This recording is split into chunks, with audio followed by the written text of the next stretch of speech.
क्या होगा अगर मैं आपको बताऊं कि आपकी किस्मत नहीं, आपकी हर सुबह की मेहनत ही आपके भाग्य का असली निर्माता है? क्या होगा अगर वही शांत बुद्ध, जिन्होंने संसार की पीड़ा को समझा, वे आपको यह सत्य सुनाएं कि आत्म परिवर्तन प्रयास से ही होता है और आज की यह कहानी आपकी सोच बदल सकती है। अगर आप अभी भी सोच रहे हैं तो बस 10 सेकंड और दें और देखिए कैसे एक छोटा सा बदलाव आपके पूरे जीवन का नक्शा बदल दे सकता है।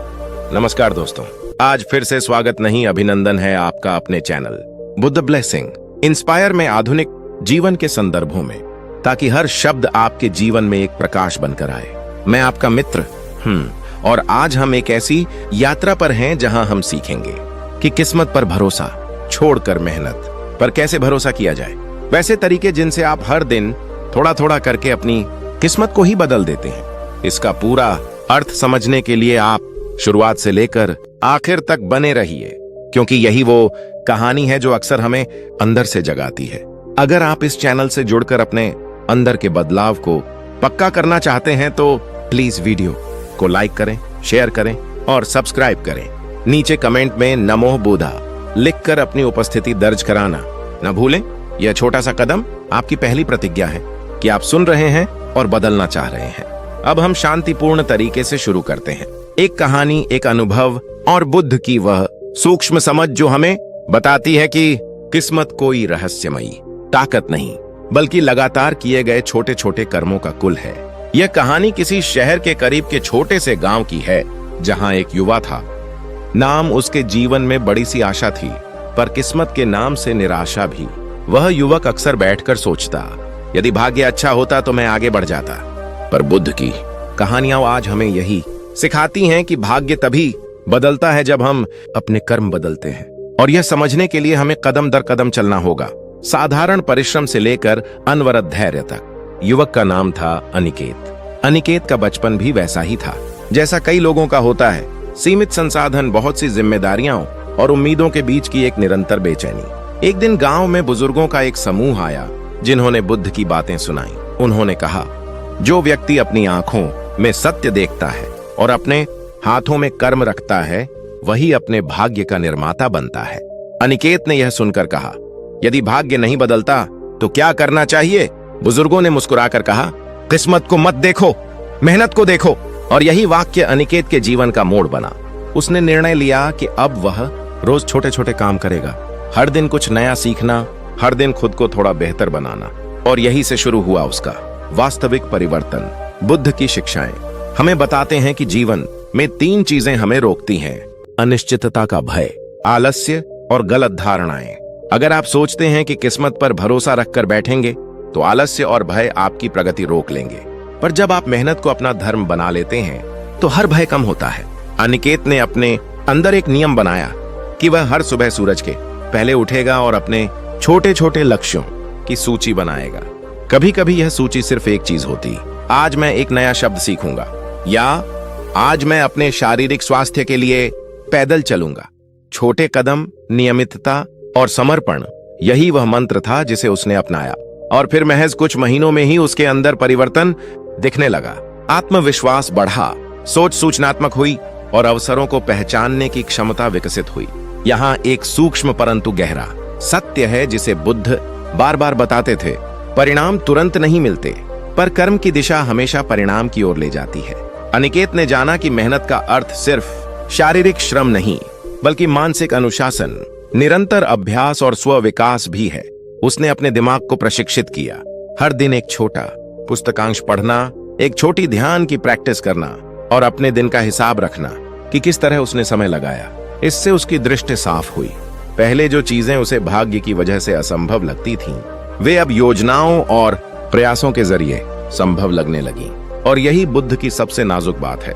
कर्म की क्रिया में स्थिरता से ही जीवन बदलता है, न कि केवल बड़े सपनों के दर्शनीय विचारों से। आप सोच रहे होंगे, क्या यह सब वाकई इतना सरल है?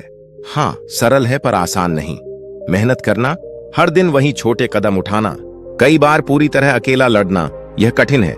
पर बुद्ध हमें यह भी सिखाते हैं कि कठिनाई का सामना करते हुए भी यदि मन शांत रहे और उद्देश्य स्पष्ट हो तो परिणाम अवश्य मिलते हैं। अनिकेत ने भी कई बार असफलता देखी।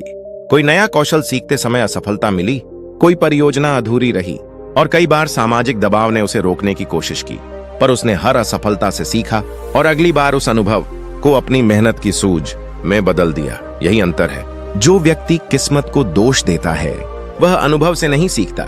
जो मेहनत को अपना मार्ग बनाता है वह अनुभव से सीखकर आगे बढ़ता है।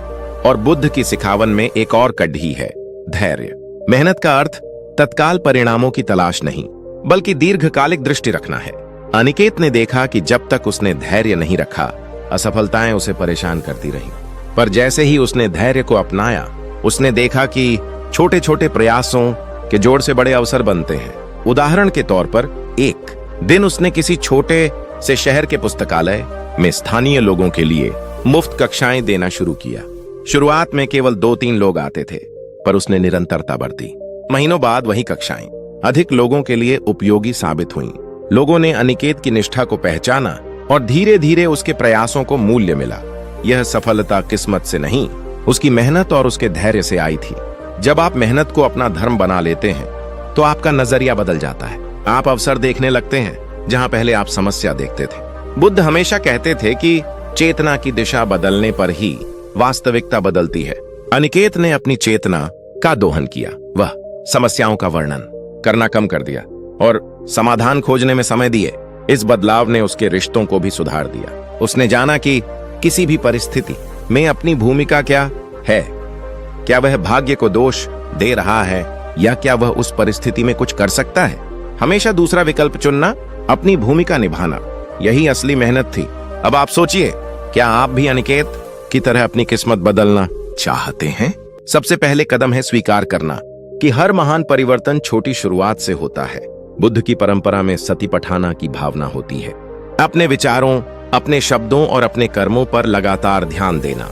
यदि आप हर दिन अपने विचारों पर नियंत्रण रखें और उन्हें एक सकारात्मक दिशा दें, तो धीरे धीरे आपकी कर्म शक्ति बदल जाएगी। और यह बदलाव कोई जादू नहीं, बल्कि अभ्यास का फल है। आप अपनी दिनचर्या में छोटे नियम जोड़ें। सुबह कुछ पल ध्यान, दिन में ध्यानपूर्वक काम और शाम को अपने दिन का निरीक्षण। यही सरल परिकल्पना अनिकेत ने अपनाई और यह बड़े परिणामों का कारण बनी। किस्मत पर भरोसा करने वालों का बहाना अक्सर यही होता है कि मेरा भाग्य ऐसा है, पर बुद्ध कहते हैं कि यह विचार ही आपको पंगु बनाता है। भाग्य को सिर्फ एक बहाना मानकर हम अपनी जिम्मेदारी से भागते हैं, पर जब आप मेहनत के सिद्धांत को अपनाते हैं तो आप अपनी जिम्मेदारियों को स्वीकार करते हैं और हर दिन एक नया अवसर बनाते हैं। अनिकेत ने यह भी अनुभव किया कि जब उसने अपनी ऊर्जा किन्हीं छोटे लक्ष्यों पर केंद्रित की तो मानसिक अराजकता कम हुई और जीवन में स्पष्टता आई। आप भी वही करें।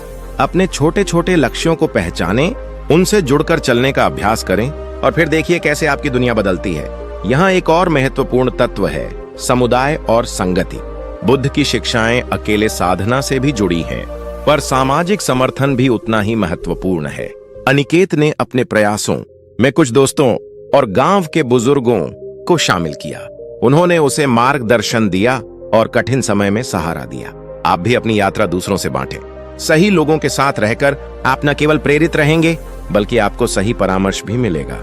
और जब आप दूसरों की मदद करते हैं तो आपका कर्म दोगुना फल देता है, क्योंकि मेहनत जब साझा होती है उसका प्रभाव बहुगुना हो जाता है।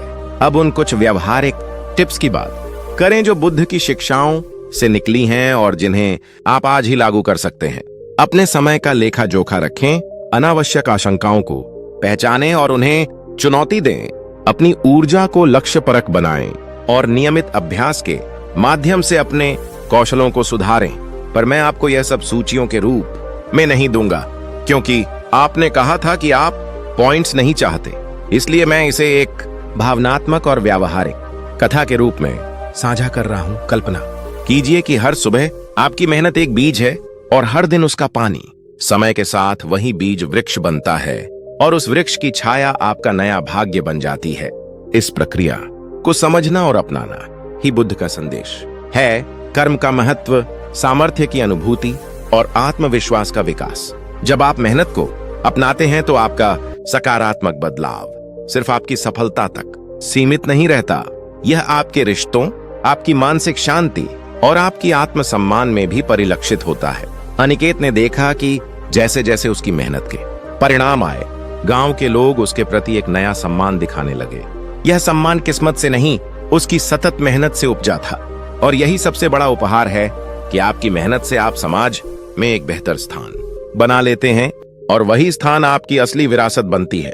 अब एक क्षण के लिए अगर आप इस वीडियो के बीच में हैं और लगा कि ये आपका ही जीवन है, तो कृपया नीचे कमेंट बॉक्स में नामो बुधा लिखकर अपनी उपस्थिति दर्ज कराएं। यह सिर्फ एक शब्द नहीं होगा, यह आपकी पहली छोटी सी कसम होगी कि आप सुनते हैं, आप जागते हैं और आप बदलना चाहते हैं। अगर आपने अभी तक चैनल को सब्सक्राइब नहीं किया तो सब्सक्राइब कर लें, क्योंकि यहाँ हम हर वीडियो में आपको बुद्ध के विचारों को आधुनिक जीवन के ढांचे में जोड़कर देते हैं। वीडियो को लाइक और शेयर करना न भूलें। यह न सिर्फ चैनल की मदद करता है, बल्कि आपकी प्रियजनों तक भी यह संदेश पहुंचता है जिनकी उन्हें जरूरत है। और हाँ, अगर आप वास्तव में इस काम को और गहरा सपोर्ट देना चाहते हैं, तो हमारे सुपर थैंक्स और मेंबरशिप ऑप्शन पर विचार करें। आपकी छोटी सी मदद हमें और भी अच्छे कंटेंट बनाने के लिए प्रेरित करती है। मेंबर बनने पर आपको एक्सक्लूसिव लाइव सत्र, प्रीमियम मेडिटेशन, गाइड्स और हर महीने की विशेष क्लासेस मिलेंगी। और यह सब इसलिए है ताकि आप सिर्फ देखने वाले न रहें, बल्कि जीवन बदलने वाले बने। मैं समझता हूं कि पर्सनल परिवर्तन आसान नहीं होता, पर जैसा अनिकेत ने देखा, मेहनत की एक छोटी सी मुस्कान भी आपके पूरे सफर को बदल सकती है। बुद्ध कहते थे, आप स्वयं अपना शरण हो, आप स्वयं अपना साथी हो। और यही संदेश हमें सिखाता है कि किस्मत को दोष मत दो, बल्कि अपने कर्मों को परखो और उन्हें सुधारो। हर दिन उठो, एक छोटा लक्ष्य रखो, उसे पूरा करो और फिर अगला लक्ष्य चुनो। इस क्रमिक अभ्यास से आपका जीवन स्वतः बदल जाएगा। और यदि आप चाहते हैं कि मैं आपके लिए इस यात्रा के लिए एक छोटा सा 30 दिन योजना बनाकर दूं, हर दिन क्या करना है, किस तरह से अभ्यास करना है, तो नीचे कमेंट में स्पष्ट लिखिए। मैं उसे अगले वीडियो में पब्लिश कर दूंगा। यदि आप इसे सचमुच अपनाते हैं तो मैं गारंटी नहीं दे सकता कि आपकी किस्मत रातों रात बदल जाएगी, पर मैं यह जरूर कहता हूं कि आपकी दिशा बदल जाएगी और यही शुरुआत है। अब आखिरी बार याद दिलाना चाहता हूं, अगर इस कहानी ने आपके अंदर कोई हलचल पैदा की है, तो इसका पहला छोटा कदम यह है कि आप अभी कमेंट में नमो बुद्धा लिखें। दूसरा कदम है वीडियो को लाइक करना और उसे उस व्यक्ति के साथ शेयर करना जिसे आप जानते हैं कि यह संदेश चाहिए। तीसरा और सबसे महत्वपूर्ण कदम है रोज एक छोटा सा कर्म करना जो आज आपने सोचा है कि करना चाहिए। यही कर्म धीरे धीरे आपकी किस्मत बनता है। और यदि आप हमारे समुदाय का स्थायी हिस्सा बनना चाहते हैं, तो मेंबरशिप और सुपर थैंक्स के जरिए हमें सपोर्ट कीजिए। इससे हम और अधिक जीवन परिवर्तनकारी सामग्री लाने में सक्षम होंगे। आपकी छोटी मदद दूसरों के जीवन में भी बड़ा बदलाव ला सकती है। धन्यवाद कि आपने इस यात्रा में समय दिया। अगर आप चाहें तो नीचे बताइए कि किस तरह के विषयों पर आप अगला वीडियो देखना चाहेंगे। ध्यान कैसे करें, दिनचर्या कैसे बनाएं, या कौन कौन से बुद्ध के उपदेश आधुनिक जीवन में कैसे लागू होते हैं। मैं आपकी प्रतिक्रियाओं का बेसब्री से इंतजार करूंगा। और याद रखिए, किस्मत नहीं, मेहनत यही आपकी असली शक्ति है। बस एक बार ठान लीजिए, फिर पूरी दुनिया आपकी मेहनत का फल देगी। चलिए अब इसे एक कहानी के माध्यम से समझते हैं। किस्मत पे नहीं, मेहनत पे विश्वास करो। अनिकेत की सांसें उस सुबह भी धूल सी भारी थीं, पर उसके अंदर एक अजीब सा उजाला भी जल रहा था, जैसे किसी ने उसकी रूह में धीमी धीमी आग जलाई हो, जो उसे हर कदम पर उठने का हौसला दे रही थी। गांव के पत्थर पर बैठा हुआ वह किशोर, जिसकी आंखों में पहले निराशा ठहरती थी, आज अपने भीतर के किसी नए वादे को महसूस कर रहा था। वादा कि अब वह अपनी किस्मत का रोना बंद कर देगा और अपनी मेहनत से उसे तराशेगा। उसके हाथ कांपते हुए थे, क्योंकि अब हर काम अपने आप में एक परीक्षा बन गया था। और वह ये नहीं मानना चाहता था कि परीक्षाएं हमेशा उसे हार के हवाले कर देंगी। सूरज की पहली किरण जब खेतों पर पड़ी तो अनिकेत ने अपनी हथेलियों को फैलाया और सोचा कि अगर मेहनत का कोई स्वरूप है तो उसे उसी सुबह की ठंडी हवा में महसूस किया जा सकता है। उसने अपने दिन का पहला लक्ष्य तय किया। आज वह किसी एक व्यक्ति की कोई मदद करेगा, न केवल इसलिए कि उसे अच्छा लगे, बल्कि इसलिए कि वह जानता था मदद का हर छोटा कण उसके अंदर की कमजोरी को मजबूत कर देगा। जब वह गांव के पक्के रास्ते पर चल रहा था तो उसकी धड़कनें तेज थीं, पर उसके कदम स्थिर थे, क्योंकि अब वह जान चुका था कि भय से अधिक शक्तिशाली कुछ भी नहीं, और मेहनत ही उस शक्ति का सबसे साफ मार्ग थी। पहला मौका उसे तब मिला जब उसने देखा एक बूढ़ी औरत अपने मिट्टी के बर्तन उठाते हुए लड़खड़ा रही थी। अनिकेत ने बिना सोचे उसे थाम लिया, और उस एक छोटे से सहारे में उसके भीतर एक अजब सा आत्मविश्वास जाग उठता है। बूढ़ी औरत की आंखों में जब कृतज्ञता चमकी तो अनिकेत का मन भर आया। उसे लगा जैसे किसी ने उसके भीतर की एक पुरानी खिड़की खोल दी हो और बाहर से ताजी हवा आई हो। वह मन ही मन सोच रहा था कि यदि मेहनत सिर्फ शारीरिक न होती तो भी इसका यह असर होता, क्योंकि मेहनत ने उसके अंदर करुणा जगाई थी, और करुणा ने उसे वह इंसान बना दिया था जिसे गांव के लोग अब देखते थे।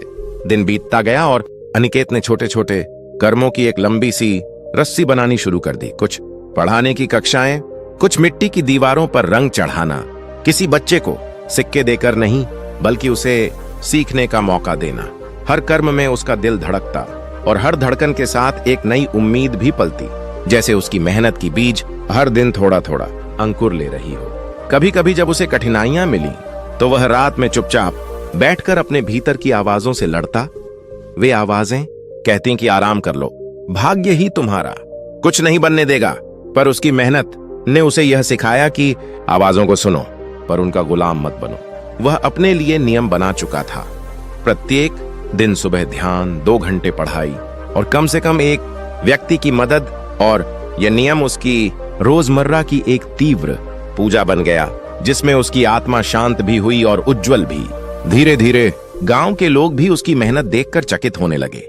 वे उससे बात करने आए, उसके विचार पूछने लगे और उसके काम की सराहना करने लगे। और यह सराहना अनिकेत के लिए किसी इनाम से कम न थी, क्योंकि उसे अब महसूस हुआ कि मेहनत का फल केवल व्यक्तिगत नहीं होता बल्कि सामूहिक रूप से भी खिलता है। एक दिन उसने अपने छोटे से पुस्तकालय में एक नया पाठ्यक्रम शुरू किया, बचपन से पढ़ने से वंचित उन लोगों के लिए जो जीवन में कुछ नया सीखना चाहते थे। और पहली कक्षा में जब केवल 2 लोग आए थे तो उसे लगा कि शायद कर्म ही कमजोर पड़ रहा है, पर उसके अंदर की आवाज ने कहा, शुरू हो चुका है, बस धैर्य रख। वह हर पाठ के बाद उन 2 लोगों के चेहरे पर नए रंग देखते, उनकी आंखों में ज्ञान की चमक, उनके शब्दों में आत्मनिर्भरता की झलक। और अनिकेत जान गया कि मेहनत के छोटे छोटे अनुदान ही किसी समाज का असली इलाज है। उसने कभी भी यह नहीं सोचा कि यह संघर्ष आसान होगा, पर उसने यह तय कर लिया कि मुश्किलों का अर्थ उसकी रुकावट नहीं बल्कि उसकी परीक्षा है, और हर परीक्षा ने उसे भीतर से मजबूत किया। कभी कभी जब बारिश की हल्की बूंदें खेतों की मिट्टी में मिलकर कुछ नई खुशबू छोड़ती तो अनिकेत अपने आप से बोलता कि मुश्किलें भी कुछ ऐसे ही हैं, पहले कठोर फिर सौम्य, और उनसे निकलकर जो बचता है वही असली जीवन है। रातों में जब वह घर के छत पर लेटकर तारों को देखता तो उसकी आंखों में थकान और संतोष का एक अजीब मेल होता। थकान इसलिए कि दिन मेहनत से भरा था, और संतोष इसलिए कि मेहनत ने उसे आज कुछ नया सिखाया था। एक शाम गांव के मेले में उसने देखा कि कुछ युवा खेल में उलझकर अपनी ऊर्जा को व्यर्थ कर रहे हैं, और वह अंदर से जरा सा कराह उठा, क्योंकि उसने खुद देखा था कि जब ऊर्जा को सही दिशा में लगाया जाता है तो वह चमत्कार कर देती है। उसने उन युवाओं को समझाया अपनी सरल भाषा में, और उनकी बातों में उदासी थी कि भाग्य ने उन्हें धोखा दिया है। पर अनिकेत ने उनको एक नया नजरिया दिया, किस्मत को नहीं अपने कर्म को परखो। और किसी की आंखों में अचानक जिज्ञासा की लौ जल उठी। वह जानता था कि कुछ बीज समय लेते हैं अंकुरने में, पर वह उम्मीद नहीं छोड़ता था, क्योंकि उसकी मेहनत ने उसे सिखाया था कि उम्मीद और परिश्रम का मेल ही किसी बड़े परिवर्तन की असली चाबी है। समय के साथ उसके प्रयासों की खुराक बढ़ती गई। उसने गांव के बच्चों के लिए एक छोटी सी पाठशाला बनाई, जहां उसने केवल किताबें नहीं सिखाई बल्कि आत्मा की ताकत भी जगाई। कक्षा में एक छोटे लड़के की आंखें थीं जो हर बार उसकी बातों में खो जाता। वह लड़का चुपचाप बैठकर सुनता और फिर घर जाकर अपनी माँ को बताता कि उसने भी कुछ नया सीखा। और माँ की आंखों में जो चमक आई वह अनिकेत के लिए बारिश के बाद उपजते खेतों सी खुशी थी। वह अक्सर सोचता कि मेहनत में कितना सौंदर्य है, क्योंकि उसमें केवल परिणाम नहीं बल्कि प्रक्रिया भी प्रेम से भरपूर होती है। और प्रेम की इस प्रक्रिया ने अनिकेत के दिल को पक्का कर दिया। एक दिन गांव के ही कुछ लोग उससे मिलने आए और बोले कि क्या वह शहर जाकर कुछ बड़ा नहीं कर सकता। पर अनिकेत की आंखों में अब कुछ और ही था। वह महसूस कर चुका था कि बड़ा वही है जो छोटे छोटे लोगों के जीवन में स्थायी खुशी ला सके। उसने शहर न जाने का फैसला इसलिए नहीं किया कि वहां अवसर नहीं थे, बल्कि इसलिए कि यहां उसकी मेहनत का प्रभाव उसे करीब से दिखता था और उसे इससे अलग होना मुश्किल लगता था। रिश्तों में अब परिवर्तन आ रहा था। पहले लोग उससे इसलिए दूर रहते थे क्योंकि वह कुछ नहीं था, अब वे उससे बांटने लगे थे अपनी परेशानियां, अपने सुख दुख। और अनिकेत ने जाना कि मेहनत केवल आत्मनिर्भरता नहीं बल्कि समाज में एक संजीवनी पुल भी बनाती है। एक रात जब वह घर लौट रहा था तो उसने देखा कि गांव के कच्चे रास्ते पर एक बच्ची रो रही है। उसका मन कांप उठा। वह उस बच्चे के पास गया, उसे गोद में लिया और शांत करने की कोशिश की। उस बच्ची की छोटी छोटी उंगलियां उसकी कॉलर पकड़कर बोली, भैया तुम ऐसे ही सिखाते रहना। उस वक्त अनिकेत की आंखों में आंसू थे, पर वह मुस्कुरा भी रहा था क्योंकि उसे पता था कि उसकी मेहनत किसी के लिए आशा बन चुकी थी। उसने निश्चय किया कि अब वह केवल पढ़ाने तक सीमित नहीं रहेगा, वह उन लोगों के लिए रोजगार की छोटी छोटी योजनाएं बनाएगा ताकि उनकी मेहनत उन्हें रोजी रोटी दे सके और उन्हें भाग्य का रोना न करना पड़े। पर हर सफर में कांटे भी होते हैं। एक दिन गांव के बड़े किसान ने उसके प्रयासों को तुच्छ समझते हुए कहा कि ये सब दिखावा है, असली कमाई जमीन पर होती है। और आवाज में कटुता थी। अनिकेत का मन दुखी हुआ, पर उसने क्रोध नहीं किया क्योंकि उसने समझा कि कुछ लोग बदलाव देखकर डरते हैं। उसने सोचा कि अगर उनकी सूझबूझ में परिवर्तन नहीं आ रहा तो उसे और भी ज्यादा मेहनत से उन्हें दिखाना होगा कि बदलाव डरावना नहीं बल्कि सुखद भी हो सकता है। वह और दृढ़ हो गया। उसने और अधिक लोगों से जुड़ने की ठानी और उनकी जिंदगी में छोटी छोटी खुशियां लाने का काम और मेहनत से किया। लोगों की नजरें उसके ऊपर बदलती गईं। अब वे उसे मार्गदर्शक बताते, पर अनिकेत जानता था कि उसका मार्गदर्शन सिर्फ इसलिए प्रभावी है क्योंकि वह हर चीज को दिल से करता है, सिर्फ नजरों के लिए नहीं। वह रातों को भी काम करता, कभी किसी की समस्या का हल खोजने के लिए, कभी किसी के लिए कागजों की पन्नियां भरने के लिए और कभी कभी बस किसी के साथ बैठकर उसकी छोटी छोटी खुशियों को सुनने के लिए। एक बार गांव के शिक्षक ने उसे कहा कि वे उसके बदलाव की कहानियां किसी बड़े अखबार में भेजेंगे। अनिकेत का मन घबराया। राष्ट्रीय मंच पर आना उसे भाइया, पर साथ ही उसे डर भी लगा कि कहीं उसकी सच्चाई को मीडिया चाशनी में लपेट न दे। पर उसने मीडिया की चिंता को भी मेहनत की एक और परीक्षा की तरह लिया। वह नहीं चाहता था कि उसका काम केवल तारीफों की वजह बने। वह चाहता था कि उसकी मेहनत लोगों के जीवन में बदलाव लाए और वे उसके नाम से नहीं बल्कि अपनी मेहनत से पहचाने जाएं। समय ने उसकी मेहनत को परखा और नई राह दिखलाई। कुछ शहर से आए दानकर्ता उसकी योजनाओं से प्रभावित हुए और उन्होंने छोटे छोटे अनुदान दिए। अनिकेत ने यह धन उन लोगों के बीच बांट दिया जिन्हें सच में जरूरत थी, और उसने देखा कि जब मेहनत और सहायता मिलकर काम करती है तो उसके प्रभाव का घनत्व और बढ़ जाता है। लेकिन परिवर्तन की राह हमेशा सुगम नहीं रही। कभी उसे बीमारी ने घेरा, कभी परिवार की इच्छाएं उसके सामने विशाल दीवार की तरह खड़ी हुईं, पर उसने हार नहीं मानी क्योंकि अब मेहनत केवल उसका निजी धर्म नहीं रही, वह कई लोगों की उम्मीद बन चुकी थी। एक दिन जब उसके पिता ने उसके सामने कहा कि हमारी उम्र में आराम भी जरूरी है, तो अनिकेत ने गहरी सांस ली और कहा, माँ बाप, आराम तभी सच्चा होगा जब हम अपने बच्चों के लिए एक अच्छा कल छोड़ सकें। उसके शब्दों में प्रेम था और जिम्मेदारी की गरिमा थी। उसके माता पिता की आंखों में गर्व का आभास हुआ, पर साथ ही उनमें चिंता भी थी कि कहीं उनकी मेहनत ने अनिकेत को बहुत थका न दिया हो। पर अनिकेत ने उन्हें विश्वास दिलाया कि मेहनत ही जीवन को अर्थ देती है और अर्थ ही जीवन की असली पूंजी है। शहर के कुछ प्रभावशाली लोगों ने उसकी योजनाओं को देखकर गांव में छोटे कारखाने लगाने की इच्छा जताई। यह सुनकर गांव के लोगों के चेहरे खिल उठे क्योंकि इसका अर्थ था रोजगार और आत्मनिर्भरता। पर अनिकेत ने समझाया कि रोजगार तभी टिकेगा जब लोगों के पास कौशल होगा, इसलिए उसने कौशल प्रशिक्षण भी शुरू किया। उसने सुबह शाम टूल्स और मशीनों की शिक्षा दी और लोगों की आंखों में फिर वही चमक लौट आई। वे देख रहे थे कि मेहनत ने अब उन्हें सिर्फ रोजी नहीं दी बल्कि आत्मगौरव भी दिया है। एक दिन जब वह अपने पुराने स्कूल के उद्धार ली हुई किताबों को सामान देते हुए यादों में खोया था, तभी उसे एक पत्र मिला। एक लड़की ने लिखा था कि उसकी कक्षाएं पढ़कर उसने एक सरकारी नौकरी के लिए तैयारी शुरू की है और वह आभारी है। अनिकेत की आंखें भर आईं। यह पत्र उसकी मेहनत का सबसे मीठा फल था, पर मेहनत की राह कभी कभी अकेली भी होती है।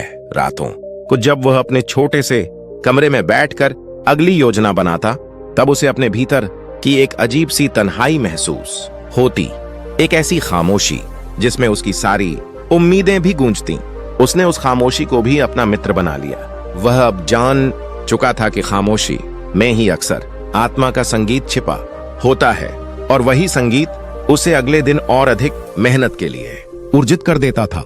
गांव के छोटे छोटे त्योहारों पर जब वह बच्चों के साथ हंसी बांटता, तो इन छोटे छोटे पल में उसे लगता कि मेहनत ने उसे न केवल बदल दिया बल्कि उसने उसे जीने की नई मिठास भी दी है।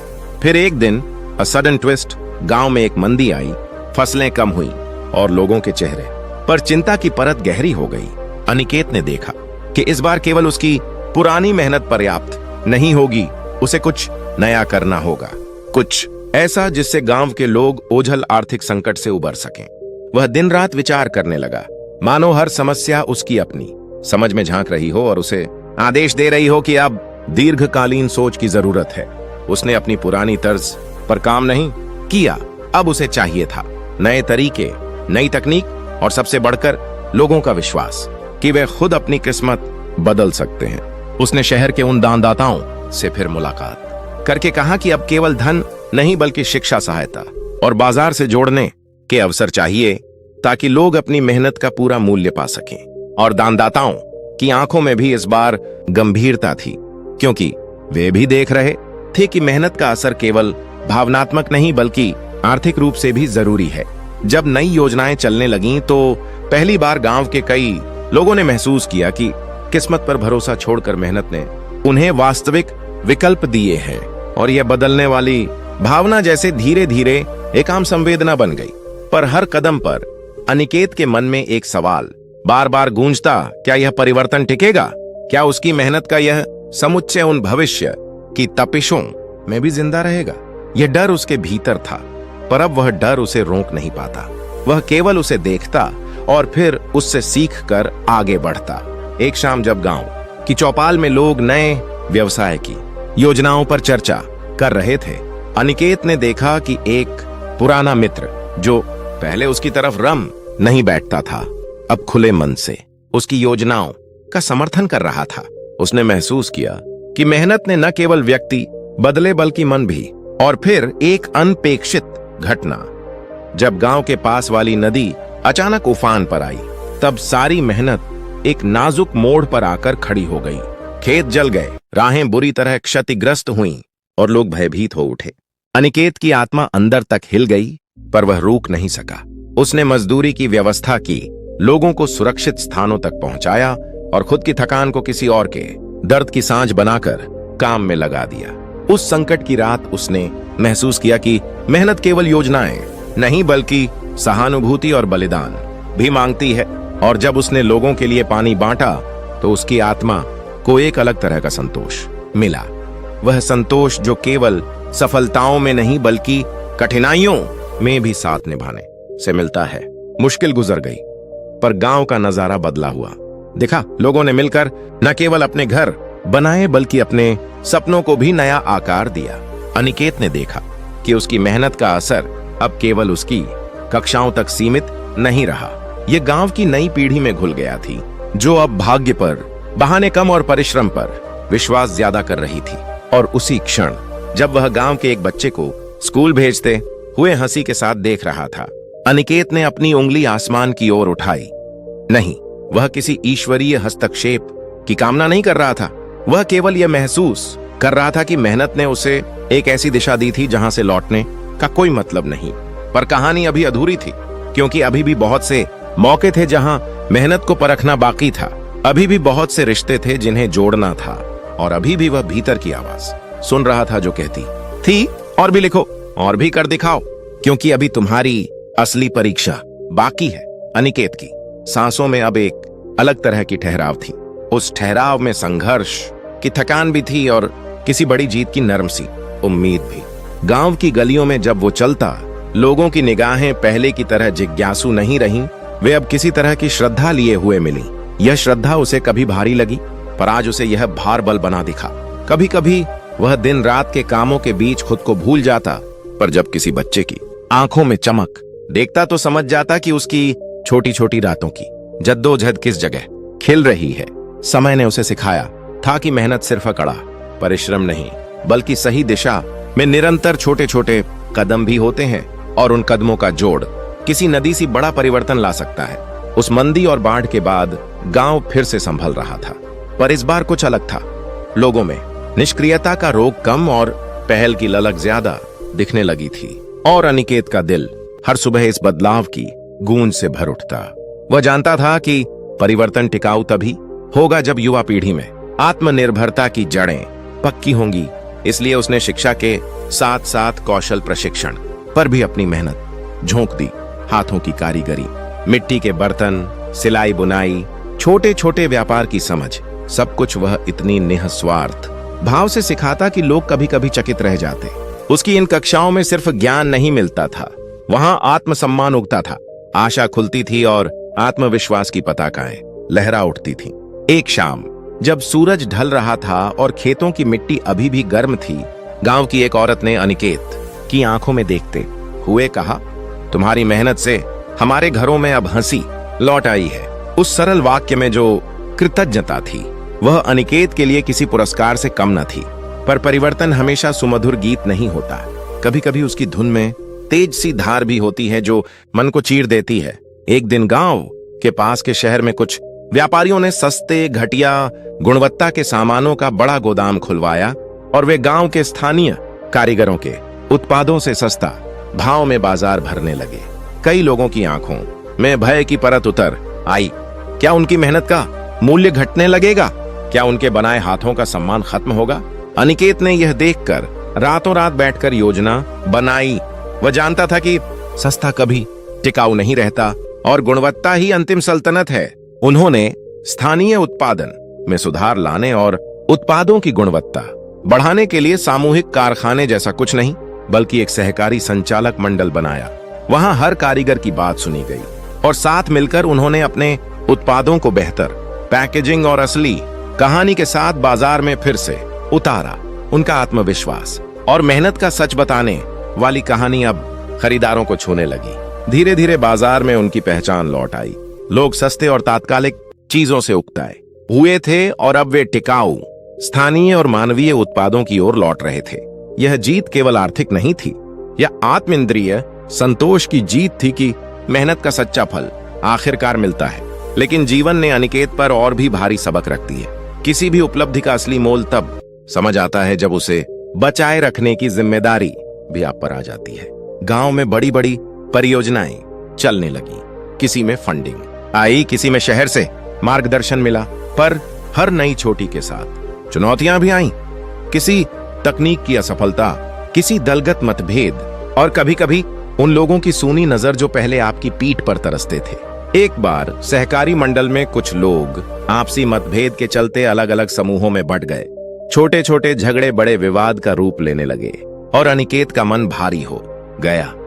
उसने सोचा कि मेहनत का जिस खेत में उसने बीज बोया था, वहां क्यों कांटे उगाए? क्या मेहनत का अर्थ केवल शुरुआत करना है या उसे संवारना भी सीखना चाहिए? वह समझ गया कि नेतृत्व केवल प्रेरित करना नहीं, बल्कि समझौता करना, धैर्य दिखाना और कभी कभी खुद पीछे हटना भी होता है। उसने अपनी आवाज को नरम किया, हर पक्ष की बात सुनी और एक एक कर समाधान की राह निकाली। कभी मिल बैठकर, कभी काम करते हुए और सबसे बढ़कर सबको उनकी गरिमा का आश्वासन देते हुए। उनके छोटे छोटे झगड़े खत्म होने लगे और सहकारी एक बार फिर से एक समर्पित परिवार बन गया। इस बार उनकी नींव और भी मजबूत थी, क्योंकि अब उनमें अनुभव का संशोधन भी जुड़ चुका था। समय के साथ अनिकेत की सोच और भी परिपक्व हुई। उसने जाना कि मेहनत का सार सिर्फ अपने लिए कुछ हासिल करना नहीं है, बल्कि उस हासिल को साझा करके दूसरों की जिंदगियां भी संवारना है। उसने गांव के सबसे पिछड़े हिस्सों तक पहुंच बढ़ाई, वहां के बच्चों के लिए विशेष कक्षाएं शुरू की और उनके परिवारों को ऋण और समर्थन के नए जरिए से जोड़ा। उसकी मेहनत के साथ अब लोगों का विश्वास भी जुड़ चुका था। न केवल उस पर बल्कि खुद पर भी वे मानने लगे थे कि उनकी कोशिशें ही उनकी किस्मत है। यह विश्वास बहुत नाजुक पर मूल्यवान था। उसे निभाने के लिए अनिकेत ने अपनी सारी सूझ और धैर्य झोंक दी। एक शीतल सुबह जब अनिकेत नदी किनारे बैठकर अपने गांव के बदलते चेहरे को देख रहा था, उसके पास गांव के वही कुछ बुजुर्ग आए जिन्होंने उसे सबसे पहले मेहनत का पाठ पढ़ाया था। उनकी आंखों में संतोष की लकीरें थीं और होठों पर धीमी धीमी मुस्कान। उन्होंने अनिकेत को बारी बारी से देखा और कहा, हमने देखा है तेरी राह कठिन भी रही और सुंदर भी। तूने मेहनत को अपना धर्म बना लिया और आज गांव तेरी मेहनत का फल खा रहा है। उन शब्दों में जो सम्मान था वह अनिकेत के दिल में किसी दीपक की तरह जल उठा। पर जीवन के पन्ने पर अभी कुछ और भी लिखना बाकी था। उसने महसूस किया कि अब वह केवल गांव का अनिकेत नहीं रहा, बल्कि वह एक ऐसी भूमिका में आ गया था जहां उसके फैसलों का प्रभाव अगली पीढ़ी तक जाएगा। उसे यह जिम्मेदारी स्वीकारी और उसने योजना बनाई कि वह अब एक छोटे से स्कूल को बड़े और स्थायी रूप में बदल देगा। एक ऐसा संस्थान जो शिक्षा के साथ साथ कौशल और आत्मनिर्भरता भी दे। स्कूल बनाना आसान नहीं था। भूमि, संसाधन, शिक्षकों की कमी, सब कुछ एक नई जंग की तरह सामने आया। पर अनिकेत ने हार नहीं मानी। उसने शहर के कुछ पुराने साथियों से पत्र लिखा, कुछ दानदाताओं से मुलाकात की और सबसे महत्वपूर्ण गांव के ही लोगों को इस परियोजना का भाग बनाया। लोगों ने अपने अपने छोटे योगदान दिए। कोई ईंटें लाया, कोई मजदूरी में मदद की, कोई खाने पीने का इंतजाम किया। यह अर्थपूर्ण सहयोग अनिकेत के लिए किसी सपने जैसा था जो अब साकार हो रहा था। स्कूल का पहला दिन जब आया तो अनिकेत अपनी आंखों में आंसू और चेहरे पर अनायास मुस्कान ले वहां खड़ा था। बच्चों की हल्की हल्की उन्मुक्त हंसी उसके कानों में संगीत बनकर गूंज रही थी। वह देखता कि एक एक बच्चा किस तरह अपनी छुपी प्रतिभा को उगल रहा है। कभी कोई कविता पढ़ रहा है तो कोई चित्र बना रहा है। उनकी नजरों में कुछ नया पनप रहा था और अनिकेत को एक गहरा सुख मिलता था कि उसकी मेहनत अब स्थायी रूप में फल दे रही है। फिर भी किसी कहानी की तरह खुशी और चुनौतियां साथ साथ चलती रहीं। एक दिन अचानक उसकी मां की तबीयत बिगड़ गई। उस क्षण अनिकेत को लगा कि जिंदगी की असली लड़ाई केवल बाहर ही नहीं, अंदर भी चलती है।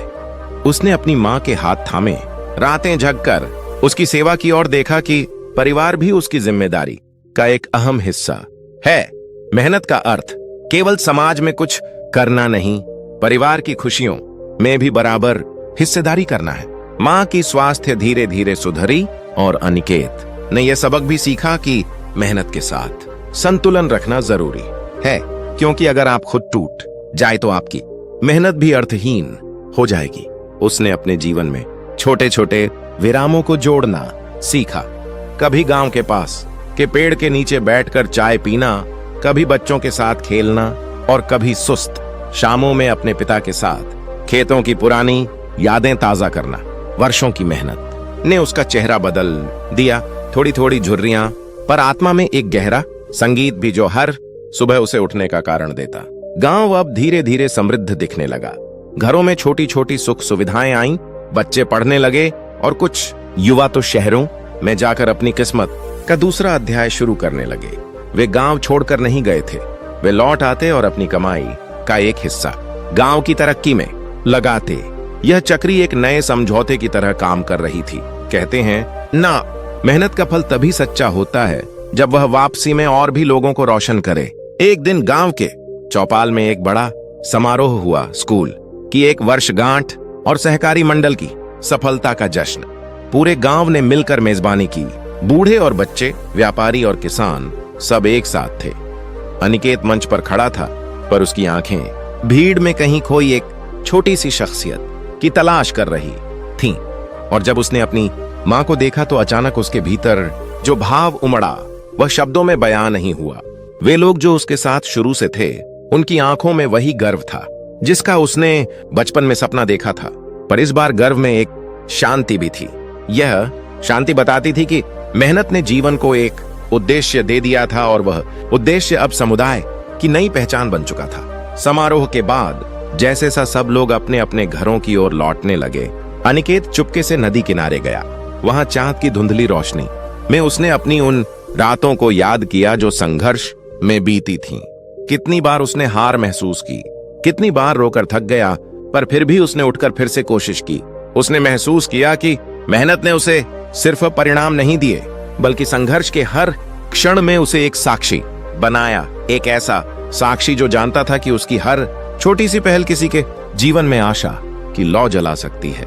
उसने आकाश की ओर देखा और एक गहरी सांस ली। उस सांस में थकन भी थी और अनंत सी शांति भी। अंततः वह जीवन की उस अहम घड़ी में खड़ा था जहां उसे अपनी यात्रा का सार इतना साफ दिखाई दे रहा था कि शब्द पूछते रह जाते, क्या यही किसी ईश्वर का वरदान था या बस उसकी अपनी अनथक मेहनत का परिणाम? उसने जाना कि इसका उत्तर दोनों का मेल था। किस्मत ने रास्ते खोले, पर मेहनत ने उसे उन रास्तों पर चलना सिखाया। गांव में बदलाव का सफर जारी रहा। हर पीढ़ी ने अपनी मेहनत से कुछ नया जोड़ा और अनिकेत अब केवल शुरुआत करने वाला नहीं रहा, बल्कि एक मार्गदर्शक बन गया जिसने धैर्य, समर्पण और करुणा से लोगों में परिवर्तन की लौ जगाई। वर्षों बाद जब किसी नवयुवक ने उससे पूछा, क्या तुम कभी थक गए? तो अनिकेत ने हल्की मुस्कान के साथ कहा, थकना भी जरूरी है, पर थक कर लौटना नहीं। उस वाक्य में जो परिपक्वता थी वह सिर्फ उसकी अपनी नहीं थी, बल्कि उन सब का अनुभव था जिन्होंने उसके साथ मिलकर यह कहानी लिखी थी। और जब कहानी को अंत तक लाने की घड़ी आई, तब गांव की शामें भी बताती थीं कि असली खत्म होना केवल एक अध्याय का समापन है, पर जिंदगी की धारा आगे भी बहती रहती है। अनिकेत ने अपने हाथों को अपने घुटनों पर रखा और आंधी झोंकों से पक्की हुई अपनी धड़कन सुनते हुए उसने गहरा नमन किया अपने गांव को, अपने लोगों को और अपनी मेहनत को। कहानी का आखिरी पन्ना इस तरह पलटा कि अनिकेत ने गांव के एक पुराने पेड़ के नीचे एक छोटी सी पुस्तक रखी। उस किताब में उसने अपनी सारी सीखें और अनुभव संजो कर रख दिए, ताकि कोई भी युवा जब भी जाए पढ़कर समझ सके कि किस्मत एक बहाना है, पर मेहनत एक जीवन शिल्प है। वह किताब गांव की नई पाठशाला की पहली पुस्तक बन गई और हर साल वहां आने वाले बच्चों में से किसी न किसी ने उसे खोलकर उस पन्ने पर हाथ रखा। उन्हें महसूस हुआ कि मेहनत सिर्फ एक शब्द नहीं, बल्कि एक जीवंत रास्ता है जो उन्हें अपने भाग्य की ओर ले जाता है। अनिकेत ने आखिरी बार गांव की ओर देखा। सड़कें, कच्चे घर, खेलते बच्चे और उन बुजुर्गों की सीलन भरी मुस्कानें, सब कुछ उसके दिल में एक शांत आनंद छोड़कर जा रही थी। उसने जाना कि उसका काम खत्म नहीं हुआ, पर उसका व्यक्तिगत सफर एक मुकाम पर आया था जहां वह संतोष और कृतज्ञता के साथ पीछे मुड़कर देखकर मुस्कुरा सकता था। और जैसे ही रात ने अपने कंधों पर चांद का बोझ रखा, अनिकेत ने आंखें बंद कीं और धीरे धीरे हंसते हुए सो गया। उस हंसी में मेहनत की कठोरता का मीठा असर था और किस्मत की अस्पष्ट परछाई पर उसकी अपनी गहरी जीत भी। इस तरह अनिकेत की कहानी खत्म हुई, पर उस खत्म होते पन्ने के साथ ही गांव की जिंदगी और भी उज्जवल होने लगी, क्योंकि वहां अब हर छोटे छोटे व्यक्ति ने यह समझ लिया था कि किस्मत नहीं, मेहनत ही जीवन की असली कमान है। रात की गहरी चादर अब भी गांव के ऊपर धीरे धीरे पसरी हुई थी, पर अनिकेत की आंखों में वह रोशनी थी जिसे वह रोज सुबह उठकर दिए की तरह जला लेता। आज मैं तुम्हें एक एक उदाहरण के जरिए बताऊंगा कि मेहनत किस्मत से कैसे आगे निकल आती है, और हर उदाहरण में एक दिल की आवाज, एक धड़कन और एक छोटा सा सपना होगा जो आपको भी अंदर से झकझोर दे। प्यार से शुरू करता हूं उस बूढ़े लोहार से जिसका नाम हरिजन था। उसकी हथेलियां मोटी और काली थीं, पर हर पंजे में एक कहानी बसी थी। किस्मत से उसने नहीं, बल्कि धातु की गर्म चीखों और उमस भरी दुकान की ठंडी शामों से दोस्ती की थी। एक बार गांव में नए लोहे के पर्दों की मांग आई और व्यापारियों ने सस्ते पतले बने पर्दे शहर से लाए। हरिजन के मन में कड़वाहट उभरी, क्योंकि उसने देखा कि उसकी मेहनत का सम्मान घट रहा है, पर उसने हार नहीं मानी। उसने 2 रातें ऐसी जली बीती कि उसकी छोटी छोटी सी दुकान अब एक ऐसे स्थान में बदल गई जहां लोग सिर्फ खरीदने नहीं आते थे, बल्कि सुनने भी आते थे कि मेहनत का असली स्वाद कौन सा होता है। उसने अपने बनाने की प्रक्रिया में बदलाव किया, अपनी बीती गलतियों से सीखा, कुछ नए औजार भी बनाए जो उसकी उंगलियों की चाल को और निपुण बनाते थे। और जब किसी ने उसके बनाए पर्दे खरीदे तो उसने अपनी आंखों में खिलखिलाती शांति देखी, क्योंकि मेहनत ने उसे सिर्फ धन नहीं दिया था बल्कि एक गरिमा भी दी थी जो किस्मत कभी नहीं दे सकती। फिर मैं आपको रीना की कहानी बताऊंगा, उस माओ की जो घर के छोटे छोटे कामों में ही अपनी पूरी दुनिया समेटे रहती थी। उसके हाथों की कढ़ाई में जैसे पीढ़ियों का सबक बसा हुआ था और उसके चेहरे पर वह ममता जिसकी कोई कीमत नहीं। जब गांव में महिलाओं के लिए सिलाई का कोर्स शुरू हुआ, रीना का पहला सवाल था, क्या मैं कर पाऊंगी? उसकी आवाज में हल्की डोर थी पर आंखों में कुछ ठहराव भी था। उसने हर दिन एक टुकड़ा कपड़ा काटा और हर टुकड़े के साथ उसने अपनी आत्मास्था को काटा सीना किया। उसकी सिलाई की पहली जोड़ी जब बनकर निकली तो उसने उसे अपने बेटे के लिए रख दिया और उसको देखकर ऐसा लगा जैसे वह बच्चे की पहली हंसी हो। मेहनत ने उसे सिखाया कि किस्मत की दहलीज पर खड़ा होना तब तक मायने नहीं रखता जब तक आप खुद अपने हाथों से दरवाजा न खोलें। और जब उसने अपने बनाए हुए कंबल गांव के ठंड में बांटे तो उसके भीतर का सौंदर्य किसी फूल की तरह खिल उठा। एक और उदाहरण लेते हैं, अमोल, जो कभी सड़कों पर टोपी बेचने वाला लड़का था और अब गांव के सबसे निपुण बढ़ई बन चुका है। अमोल के जीवन में जब उसने प्रथम बार लकड़ी की एक छोटी कुर्सी बनाई तो उस पर उसकी मां ने बैठकर उसकी मेहनत का आशीर्वाद दिया। वह आशीर्वाद उसके लिए किसी अनमोल प्रमाण पत्र से कम नहीं था। अमोल ने हर कुर्सी के साथ अपनी गलतियों को काटा, हर गलत गठरी में सीख छुपी थी। और जब उसने पहली बार गांव के एक स्कूल के लिए 10 छोटी छोटी बेंचें बनाई, उसके अंदर का गर्व कुछ ऐसा था कि उसकी सांसें भी गीत सी लगने लगीं। यह मेहनत की कहानी अचानक सफल होने की कहानी नहीं थी। यह रातों की नींद और दिन की थकावट के बीच बना हुआ प्रेम था, जिसमें हर मिसाल ने एक नया उत्साह दिया। ऊपर नीचे ऐसे असंख्य उदाहरण हैं। किसी ने सुबह उठकर खेत की जुताई की, किसी ने लंगर बनाकर भूखे लोगों को खिलाया, किसी ने बूढ़े ताऊ को डॉक्टर के पास पहुंचाने का जिम्मा उठाया। पर हर छोटे काम में एक भारी भावना रहती, एक आदर्श की मेहनत की हर बूंद किसी के जीवन में गर्म पानी की तरह उतर जाती है और ठंडी रोशनी बनकर लौटती है। मैं आपको वह किसान याद दिलाऊं जो मौसम की मार से टूट गया, पर उसने नए तरीके अपनाए। उसने भूरे अनाज को नहीं छोड़ा, उसने उसे बीज बनाया, उसे सहेजा और अगली फसल में उसे वही बीज सुनहरा बनाकर लौटा। किस्मत वहां नहीं थी जहां फसल ने कमाई का श्रेय लिया, बल्कि मेहनत वहां थी जहां उसने नए प्रयोग करके नई राह बनाई। हर उदाहरण में भावनाएं हैं, लाखों छोटी छोटी कसकें जो मेहनत की प्रक्रिया में जलती हैं और फिर धैर्य की बारिश में बह जाती हैं। याद कीजिए उस बच्चे को जिसे गांव में पहली बार किताबें मिलीं। उसकी उंगलियां पढ़ते लिखते कांपती थीं, आंखों में आश्चर्य की आग जलती थी।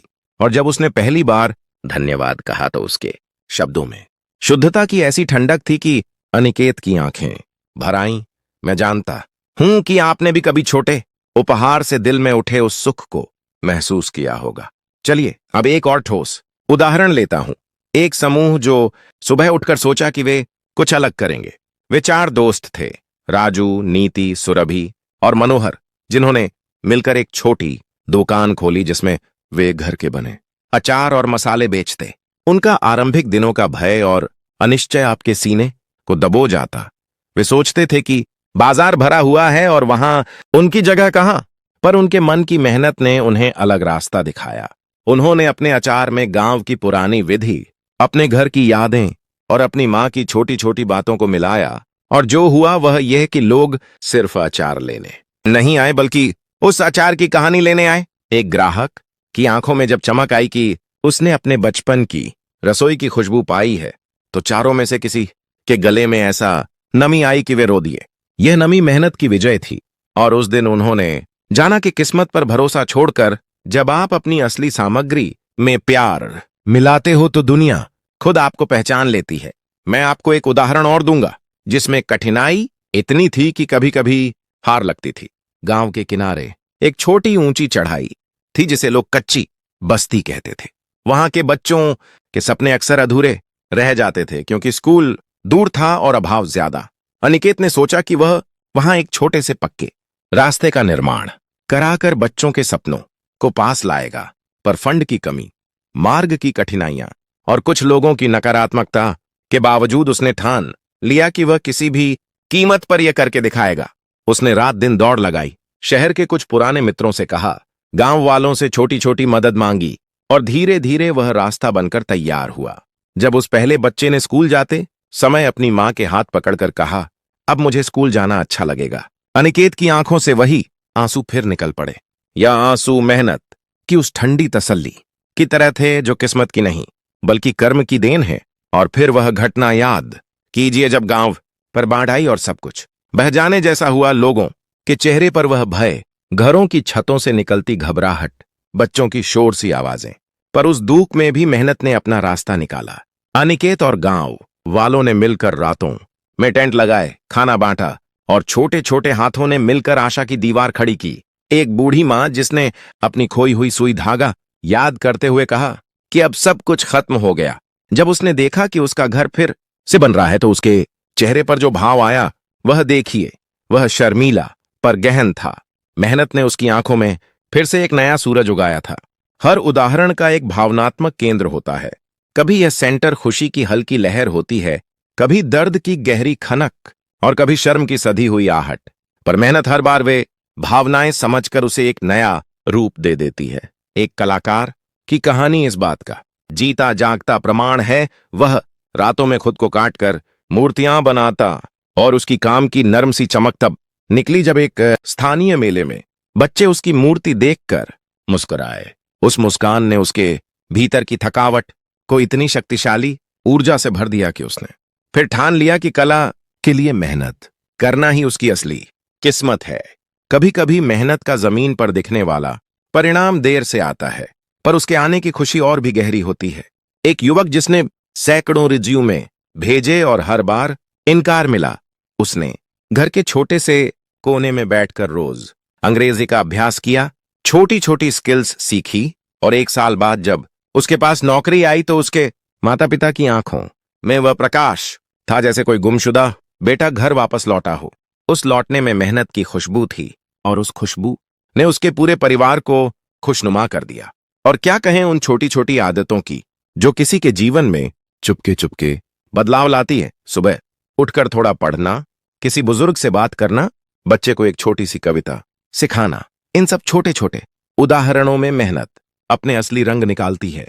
किस्मत उन्हें कभी नहीं बांट सकती क्योंकि ये तो उन हाथों की देन है जो रोज एक एक करके दुनिया बदलते हैं। आप सुनना चाहेंगे एक और कड़वा मीठा उदाहरण? एक व्यवसायी जिसने शहर की चमक धमक छोड़ी और गांव में छोटे छोटे उद्यमों को जोड़कर एक बाजार खड़ा किया।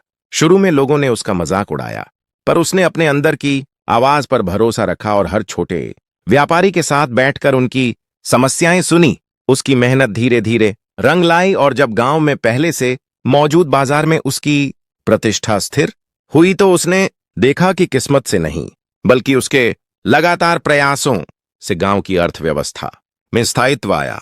और उस दिन उसका दिल गर्व से भर उठा। वह जान गया कि किस्मत केवल तभी आई जब मेहनत ने उसे रास्ता दिया।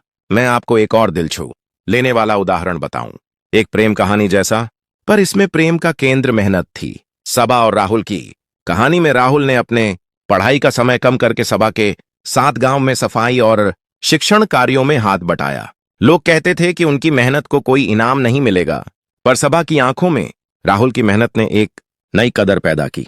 वर्षों बाद जब राहुल का नाम गांव में सम्मान से लिया जाने लगा तो सबा ने उसे देखा और उसकी आंखों में जो आदर था वह सब कुछ कह गया। मेहनत के प्रति स्नेह ही असली नारा बन चुका था। हर उदाहरण में यही सच्चाई दोहराती है कि मेहनत का असर न केवल बाहरी जीवन में बल्कि अंदरूनी दुनिया में भी गहरा बदलाव लाती है। ये आवाज आपको कहती है कि जब आप सुबह उठकर अपने छोटे छोटे कृत्यों को करते हैं तो आप किसी अनजाने मंदिर का पुजारी बनते हैं। आप किसी के दुख में बहते हैं और किसी की हंसी को अपने हाथों से संवारते हैं।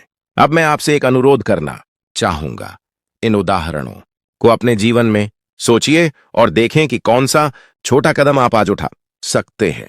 क्या आप किसी बुजुर्ग को कॉल करके उसकी बात सुनेंगे? क्या आप किसी बच्चे को पढ़ाने में अपना आधा घंटा देंगे? क्या आप अपने भीतर की किसी पुरानी चोट को मिटाकर किसी के लिए खड़े होंगे?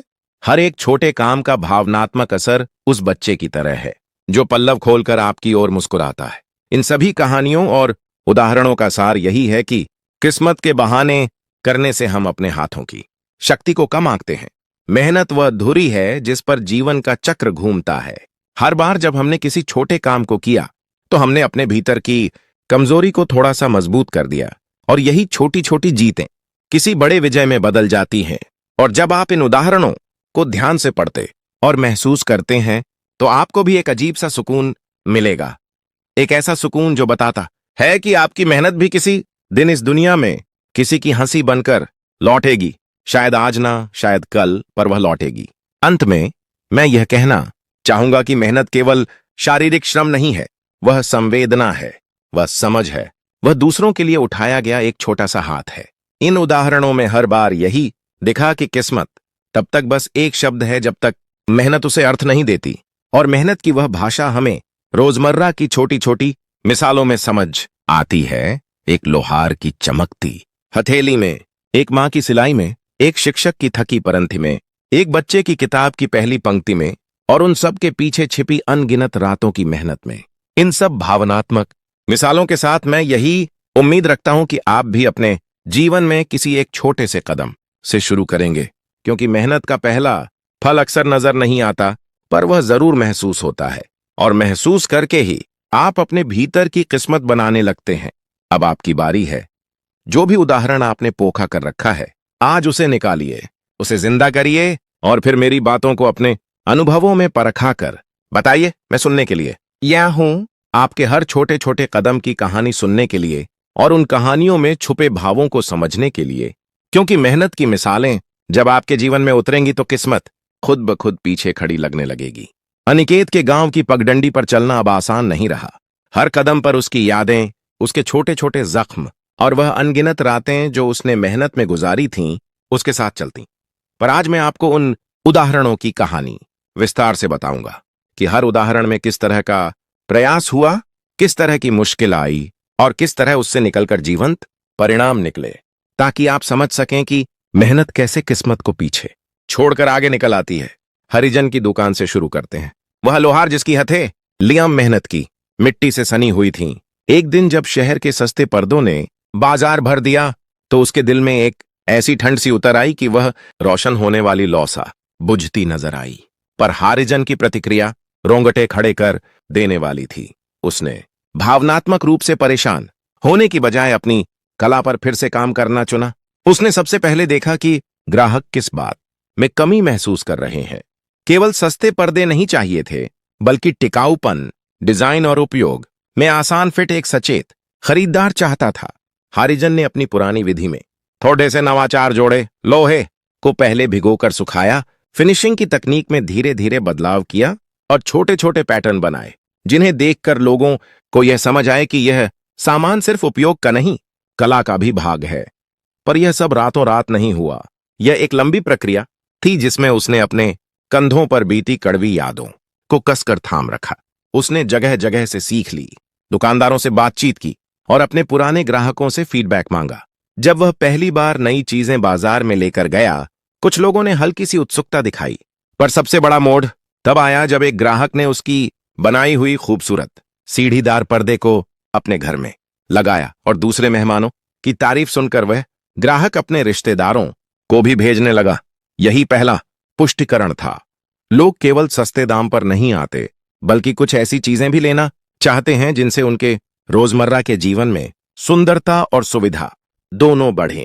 हरिजन की मेहनत ने उसे सिर्फ आर्थिक फायदा नहीं दिया, उसने अपने हाथों की गरिमा को वापस पाया, और गांव के बच्चों ने देखा कि किस तरह पुराने कौशल में भी नए विचार जीत ला सकते हैं।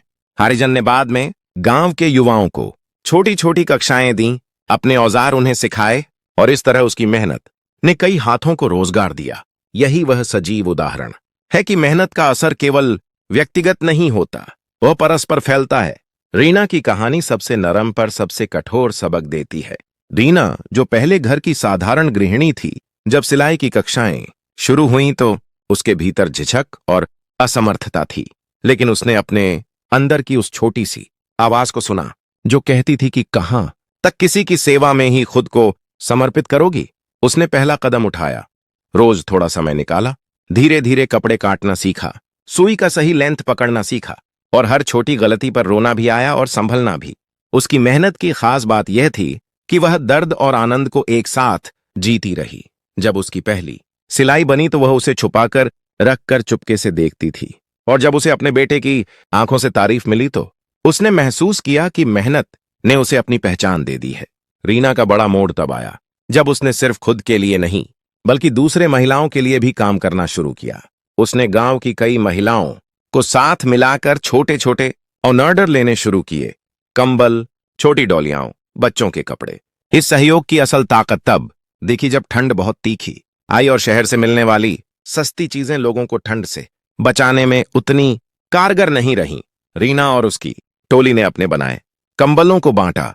यह केवल आर्थिक या उपयोगी कार्य नहीं था, यह आत्मीयता का प्रमाण था कि मेहनत जब समुदाय के लिए काम आती है तो वह सम्मान और भरोसे का आधार बनती है।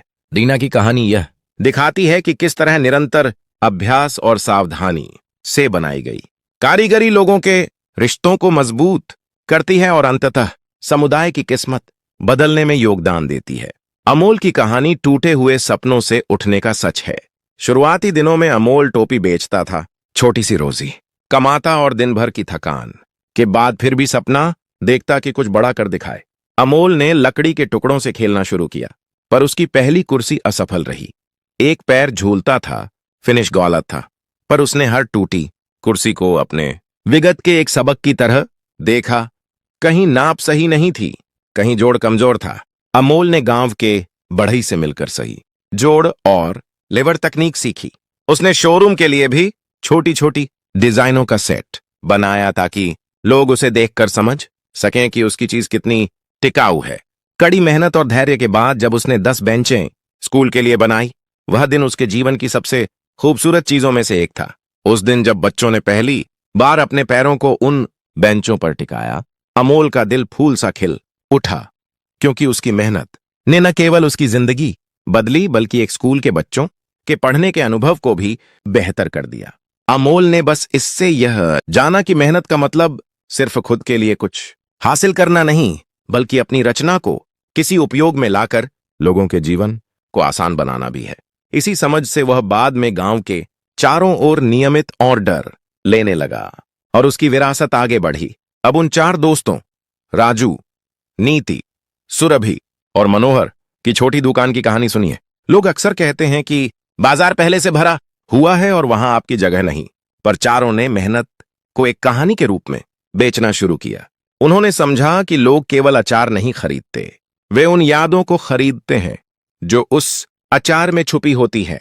मां की छूटी हुई रसोई की खुशबू, दादी के हाथों का स्वाद। इसलिए उन्होंने अपने अचार के साथ वो कहानी भी पिरो दी। कहां से बनाया गया, किस मौसम का मसाला है, किस रेसिपी में बचपन की यादें हैं। जब एक ग्राहक ने पहली कौर लेने के बाद अपने चेहरे पर चमक देखी और कहा कि यह स्वाद उसे अपने बचपन की याद दिलाता है, तो चारों की मेहनत का मानसिक और भावनात्मक फल सामने आया। उनकी मेहनत ने लोगों के दिलों में एक जगह बना ली, और जब लोग किसी चीज से भावनात्मक जुड़ाव महसूस करते हैं तो वे उसे बार बार खरीदते हैं, दूसरों को बताते हैं, और वह छोटा व्यवसाय धीरे धीरे बढ़ने लगता है। यह कहानी दर्शाती है कि मेहनत और सच्चाई का मेल कैसे बाजार में टिकाऊ प्रतिष्ठा बनाता है। पैसा भी आता है, पर उससे भी बढ़कर जुनून और पहचान मिलती है। रास्ता बनाने का प्रकरण शायद इन सब उदाहरणों में सबसे व्यावहारिक चुनौती थी। गांव की ऊंची बस्ती के बच्चों को स्कूल पहुंचने के लिए रोज दूर से आना पड़ता था। कई बार बारिश में रास्ता कीचड़ से भर जाता और पढ़ाई में बाधा आती। अनिकेत ने पाया कि केवल शिक्षा देने से कुछ बदल नहीं होगा, रास्ता भी चाहिए। पर रास्ता बनाना महंगा और कठिन था। कई कागजात, अनुदान की मांग, लोगों की अनिच्छा। यहां भी अनिकेत ने हार नहीं मानी। उसने शहर में अपने पुराने मित्रों से बात शुरू की, छोटे छोटे फंड इकट्ठा किए, गांव के लोगों को परियोजना का हिस्सा बनाया ताकि वे भी काम में हाथ बटाएं और इसे अपने जैसा समझें। यहां पर मेहनत सिर्फ वह शक्ति नहीं थी जो कागज पर लिखी जाती है, यह विश्वास का निर्माण थी। लोगों ने देखा कि अनिकेत तकनीकी ज्ञान के साथ साथ उनका सम्मान भी कर रहा है। उसने मजदूरी में पारदर्शिता रखी, श्रम की ईमानदारी दिखाई और बच्चों की हंसी को सबको दिखाकर बताया कि यह पढ़ाई के लिए जरूरी है। सीढ़ियां बनी, पुल बने, और पहला दिन जब बच्चे बिना भय के स्कूल पहुंचे, अनिकेत की आंखों में जो उमंग थी वह किसी ट्रॉफी से कहीं अधिक धन्य थी। यह सब इसलिए संभव हुआ क्योंकि मेहनत ने लोगों को विश्वास दिलाया और उनका साथ लिया। यही वह प्रक्रिया है जो किसी सपना को वास्तविकता में बदल देती है। बाढ़ का संकट और उससे उभरने का अध्याय शायद इन सभी कहानियों का सबसे भावुक हिस्सा था। एक रात जब नदी उफान पर आई, घर बहने लगे और बच्चों की आवाजें भींच गईं, लोगों के चेहरे पर जो डर था वह केवल पैसे की कमी का डर नहीं था, वह नुकसान का, असुरक्षा का और कभी-कभी अपने सारे प्रयासों को खोने का डर था। ऐसे समय में मेहनत ने केवल व्यावहारिक मदद नहीं की, उसने मनों में स्थिरता बनाई। अनिकेत और गांव वालों ने मिलकर प्राथमिक बचाव किया, छतों तक पहुंचना, खाने का इंतजाम और सबसे मुश्किल लोगों को समझाना कि सब कुछ खत्म नहीं हुआ, कि पुनर्निर्माण संभव है। यहां असली जीत सामने आई जब वे लोगों ने ठाना कि वे बिखरे हुए घरों को फिर से बनाएंगे, नए तरीके अपनाएंगे, जल प्रतिरोधी नींव बनाएंगे और एक दूसरे की मदद करेंगे। इस रीबिल्डिंग प्रक्रिया में किसी का अपना सब कुछ था, किसी की फसल, किसी का घर, किसी का व्यापार, पर उन्होंने देखा कि मिलकर मेहनत करने से कोई भी बाधा अटल नहीं है। जब लोग दिन रात साथ काम कर रहे थे, कुछ व्यक्तियों की आंखों में रोशनी लौट आई। उन्हें लगा जैसे उनका जीवन फिर से जीने लायक बन गया है। मेहनत ने केवल वस्तु बदल दी, उसने आत्मबल बदल दिया। इन सब कहानियों की गहरी सीख यह है कि मेहनत एक अकेला शब्द नहीं है, यह एक प्रक्रिया है। हर दिन उठकर छोटी छोटी गलतियों से सीखना, अनुभव को बदलना और बार बार प्रयास करना। यह प्रक्रिया 3 हिस्सों में काम करती है। पहला, कौशल और ज्ञान का निर्माण, दूसरा, विश्वास और नेटवर्क का निर्माण, और तीसरा, धैर्य और समर्पण का निर्माण। हारिजन ने कौशल में नया आयाम जोड़ा, रीना ने आत्म आभार और सामूहिक सहयोग बनाया, अमोल ने अपनी कारीगरी से स्कूल के बच्चों के अनुभव बदले, चारों दोस्तों ने बाजार में कहानी बेचकर पहचान बनाई, रास्ता बनने की कोशिश ने समुदाय को साथ जोड़ा, और बाढ़ के समय की कामयाबी ने उनमें आत्मनिर्भरता और सहानुभूति बढ़ाई। यह सब आसान नहीं था, हर मोड़ पर चुनौतियां थीं, कभी वित्तीय, कभी मनोवैज्ञानिक। कई बार लोग थक कर रुक जाते, कई बार निराशा का समुंदर सिर चढ़कर बोलता। पर इन सब उदाहरणों ने यह दिखाया कि मेहनत का गणित सरल है। लगातार छोटे छोटे प्रयास समय के साथ एक बड़ी पूंजी बना देते हैं। और सबसे जरूरी बात यह है कि मेहनत का असर अक्सर व्यक्तिगत जीत से आगे बढ़कर समाज की भलाई बन जाता है। इन्हीं कहानियों के बीच अनिकेत का अपना मनोबल और भी दृढ़ हुआ। उसने देखा कि किस तरह से एक डोरी की तरह बंधे छोटे कृत्य एक जाल बनाते हैं जो गांव की किस्मत को पकड़कर खींचते हैं, कभी ऊपर कभी आगे। मेहनत का यह जाल धीरे धीरे गांव के ढांचे को मजबूत बनाता गया, आर्थिक, सामाजिक और आत्मिक रूप से। अंत में यह स्पष्ट हो गया कि किस्मत पर अटूट भरोसा हमें अक्सर बहाने देता है, बार बार वही कह देना कि हमारे साथ ऐसा ही होता है। हमारे पास संसाधन नहीं है, भाग्य नहीं साथ दे रहा, पर जब हमारे भीतर कुछ लोग उठ खड़े होते हैं और मेहनत को अपनी जीवनी बनाते हैं, तो वे बहाने मिटा देते हैं और वास्तविक विकल्प पैदा करते हैं। मेहनत हमें विकल्प देती है, नया कौशल, नया दृष्टिकोण, नया नेटवर्क, और यही विकल्प धीरे धीरे किस्मत की जगह ले लेते हैं। ये उदाहरण यह भी सिखाते हैं कि मेहनत का फल तुरंत नहीं मिलता, पर जब मिलता है तो वह गहरा और टिकाऊ होता है। यह फल न केवल आर्थिक समृद्धि है, बल्कि आत्मसम्मान, सामाजिक समर्थन और आने वाली पीढ़ियों के लिए अवसरों की नींव भी है। हारिजन की चमकती हथेली, रीना की बुने हुए कंबल की गर्माहट, अमोल की बनाई बेंचों पर बच्चे की पढ़ाई, चारों दोस्तों के अचार की खुशबू और रास्ता बन जाने पर बच्चों की स्कूली हंसी, ये सब मिलकर एक ऐसी तस्वीर बनाते हैं जिसमें मेहनत ने किस्मत को पीछे छोड़ दिया है और जीवन की दिशा को बदला है। अब आप सोच रहे होंगे कि यह सब कहानियां सुंदर हैं, पर व्यावहारिक रूप से क्या अलग हुआ? व्यावहारिकता यह है कि जब गांव का आत्मविश्वास बढ़ता है तो लोग निवेश करने लगते हैं, छोटे उधार, साझेदारी और बाजार की समझ विकसित होती है। जब लोग किसी पर भरोसा करते हैं तो दानदाता और शहर के सहयोग भी आते हैं। जब कौशल बढ़ता है तो रोजगार बढ़ता है, जब रोजगार बढ़ता है तो स्थानीय अर्थव्यवस्था स्थिर होती है। और यह सब मेहनत की वजह से संभव हुआ, किस्मत की नहीं। इसलिए इन उदाहरणों की असली कहानी यह है कि मेहनत ने लोगों को सिखाया किस तरह से छोटी छोटी कोशिशें, बार बार किए गए प्रयास और सामूहिक समर्थन मिलकर एक छोटी सी दुनिया को बदल सकते हैं। और जितना अधिक लोग इस सच्चाई को अपनाते हैं, उतना ही तेज बदलाव आता है। इन कहानियों ने दिखाया कि मेहनत का अर्थ सिर्फ शारीरिक श्रम नहीं है, इसमें संवेदना, समझ, नवाचार और धैर्य भी शामिल है। जब आप इन सभी उदाहरणों को अपने जीवन से जोड़कर सोचेंगे, तो आपको पता चलेगा कि शायद आप भी रोज छोटे छोटे कदम उठा रहे हैं। किसी बुजुर्ग की सेवा, किसी बच्चे को पढ़ाने का आधा घंटा, किसी रिश्ते में समय देना, ये सब मेहनत के अनुरूप ही हैं। और यही छोटे छोटे काम मिलकर एक बड़ा बदलाव करते हैं। यहां यही हुआ। हरिजन, रीना, अमोल, चारों दोस्तों और अनिकेत की मेहनत ने मिलकर गांव की किस्मत बदल दी। कहानी का यह भाग यही समझाता है कि कैसे क्या हुआ। हर व्यक्ति ने अपनी अपनी जगह पर मेहनत की और उन मेहनतों ने एक दूसरे का साथ दिया। मेहनत ने कौशल दिया, कौशल ने आत्मविश्वास दिया, आत्मविश्वास ने सामूहिक कार्य को संभव बनाया और सामूहिक कार्य ने आखिरकार स्थायित्व और विकास दिया। यही कारण है कि किस्मत की बजाय मेहनत पर भरोसा रखना परिवर्तन की शर्त है। और इन उदाहरणों ने यह साक्ष्य देकर दिखा दिया।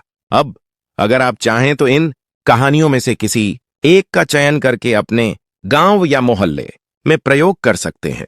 किसी बुजुर्ग को सिखाने में मदद कर सकते हैं, किसी के छोटे छोटे व्यापार को थोड़ा सा प्रचार दे सकते हैं, या फिर किसी बच्चे की पढ़ाई में दैनिक आधा घंटा दे सकते हैं। छोटे कदमों की ताकत आप खुद महसूस करेंगे और धीरे धीरे आप देखेंगे कि किस्मत पीछे रह जाती है और आपकी मेहनत आपको नया नक्शा दे देती है। यहां समाप्त करते हुए मैं यही कहना चाहूंगा कि इन उदाहरणों की असली ताकत केवल उनके परिणामों में नहीं, बल्कि उनके पीछे की उन रातों में है जब लोग थके हुए पर फिर भी उठकर काम करते रहे। और जब आप भी वही करेंगे, तो एक दिन आपकी भी कहानी किसी और के लिए प्रेरणा बनकर सामने आएगी। ऐसी ही मेहनत, ऐसी ही आवाज और ऐसे ही छोटे छोटे चमत्कार जो किस्मत को पीछे छोड़कर आगे निकल आते हैं। आखिर तक बने रहिए, क्योंकि यही वो कहानी है जो अक्सर हमें अंदर से जगाती है। अगर आप इस चैनल से जुड़कर अपने अंदर के बदलाव को पक्का करना चाहते हैं, तो प्लीज वीडियो को लाइक करें, शेयर करें और सब्सक्राइब करें। नीचे कमेंट में नमो बुद्धा लिखकर अपनी उपस्थिति दर्ज कराना न भूलें। यह छोटा सा कदम आपकी पहली प्रतिज्ञा है कि आप सुन रहे हैं और बदलना चाह रहे हैं। अब हम शांतिपूर्ण तरीके से शुरू करते हैं। एक कहानी, एक अनुभव और बुद्ध की वह सूक्ष्म समझ जो हमें बताती है कि किस्मत कोई रहस्यमयी ताकत नहीं, बल्कि लगातार किए गए छोटे छोटे कर्मों का कुल है। यह कहानी किसी शहर के करीब के छोटे से गांव की है, जहां एक युवा था।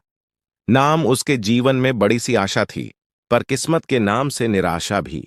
वह युवक अक्सर बैठकर सोचता, यदि भाग्य अच्छा होता तो मैं आगे बढ़ जाता। पर बुद्ध की कहानियां आज हमें यही सिखाती हैं कि भाग्य तभी बदलता है जब हम अपने कर्म बदलते हैं। और यह समझने के लिए हमें कदम दर कदम चलना होगा, साधारण परिश्रम से लेकर अनवरत धैर्य तक। युवक का नाम था अनिकेत।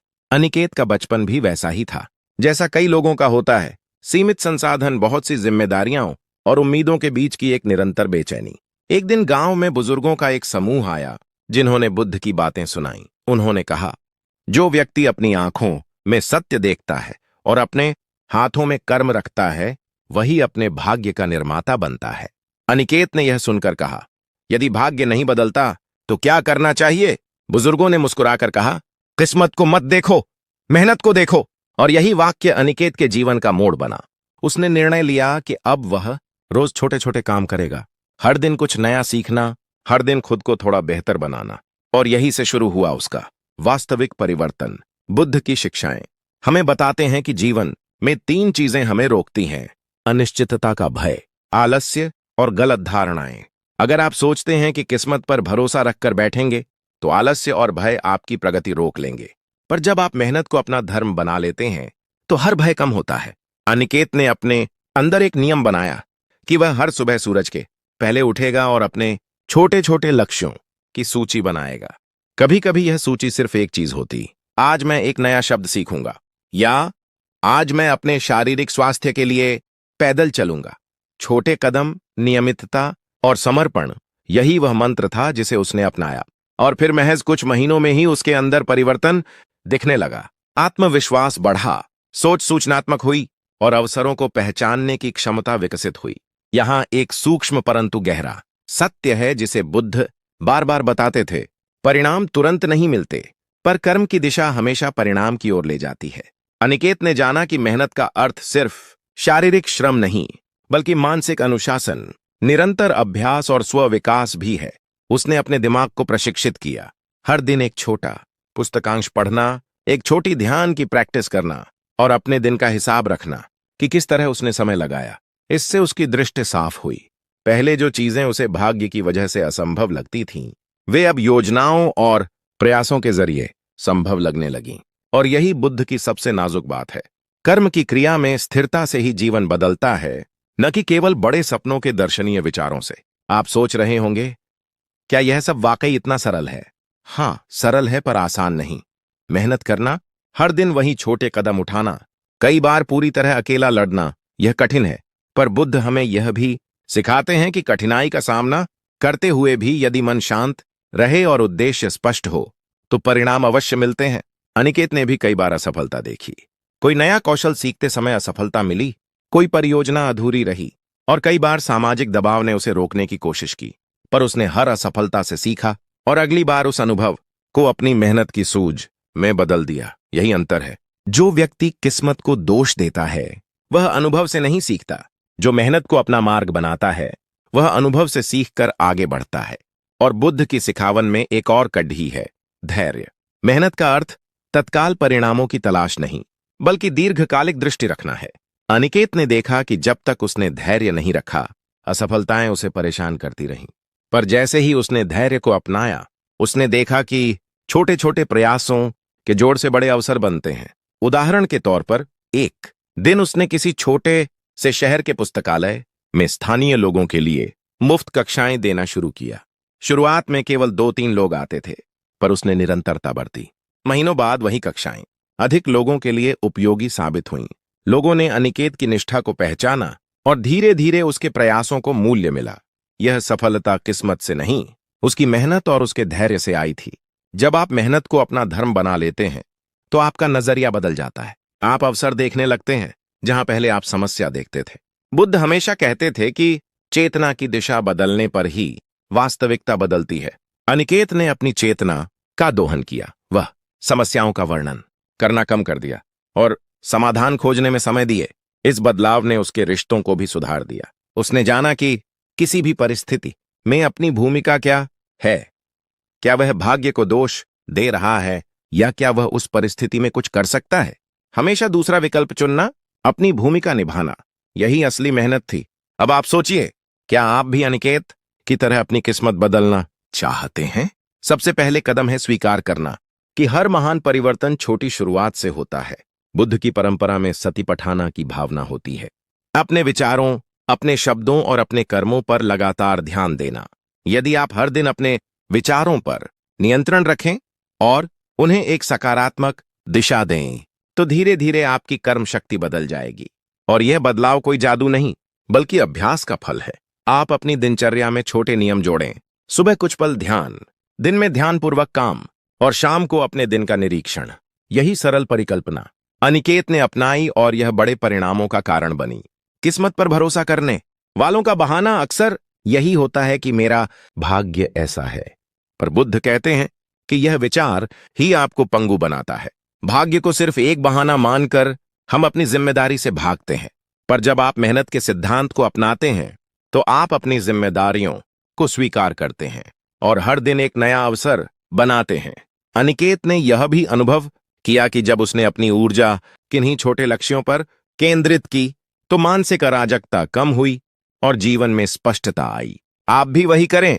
अपने छोटे छोटे लक्ष्यों को पहचानें, उनसे जुड़कर चलने का अभ्यास करें, और फिर देखिए कैसे आपकी दुनिया बदलती है। यहां एक और महत्वपूर्ण तत्व है, समुदाय और संगति। बुद्ध की शिक्षाएं अकेले साधना से भी जुड़ी हैं, पर सामाजिक समर्थन भी उतना ही महत्वपूर्ण है। अनिकेत ने अपने प्रयासों में कुछ दोस्तों और गांव के बुजुर्गों को शामिल किया। उन्होंने उसे मार्गदर्शन दिया और कठिन समय में सहारा दिया। आप भी अपनी यात्रा दूसरों से बांटें। सही लोगों के साथ रहकर आप न केवल प्रेरित रहेंगे, बल्कि आपको सही परामर्श भी मिलेगा। और जब आप दूसरों की मदद करते हैं, तो आपका कर्म दोगुना फल देता है, क्योंकि मेहनत जब साझा होती है, उसका प्रभाव बहुगुणा हो जाता है। अब उन कुछ व्यवहारिक टिप्स की बात करें जो बुद्ध की शिक्षाओं से निकली हैं और जिन्हें आप आज ही लागू कर सकते हैं। अपने समय का लेखा जोखा रखें, अनावश्यक आशंकाओं को पहचानें और उन्हें चुनौती दें। अपनी ऊर्जा को लक्ष्यपरक बनाएं और नियमित अभ्यास के माध्यम से अपने कौशलों को सुधारें। पर मैं आपको यह सब सूचियों के रूप में नहीं दूंगा, क्योंकि आपने कहा था कि आप पॉइंट्स नहीं चाहते। इसलिए मैं इसे एक भावनात्मक और व्यावहारिक कथा के रूप में साझा कर रहा हूं। कल्पना कीजिए कि हर सुबह आपकी मेहनत एक बीज है और हर दिन उसका पानी। समय के साथ वही बीज वृक्ष बनता है और उस वृक्ष की छाया आपका नया भाग्य बन जाती है। इस प्रक्रिया को समझना और अपनाना ही बुद्ध का संदेश है। कर्म का महत्व, सामर्थ्य की अनुभूति और आत्मविश्वास का विकास। जब आप मेहनत को अपनाते हैं तो आपका सकारात्मक बदलाव सिर्फ आपकी सफलता तक सीमित नहीं रहता, यह आपके रिश्तों, आपकी मानसिक शांति और आपकी आत्मसम्मान में भी परिलक्षित होता है। अनिकेत ने देखा कि जैसे जैसे उसकी मेहनत के परिणाम आए, गांव के लोग उसके प्रति एक नया सम्मान दिखाने लगे। यह सम्मान किस्मत से नहीं, उसकी सतत मेहनत से उपजा था। और यही सबसे बड़ा उपहार है कि आपकी मेहनत से आप समाज में एक बेहतर स्थान बना लेते हैं और वही स्थान आपकी असली विरासत बनती है।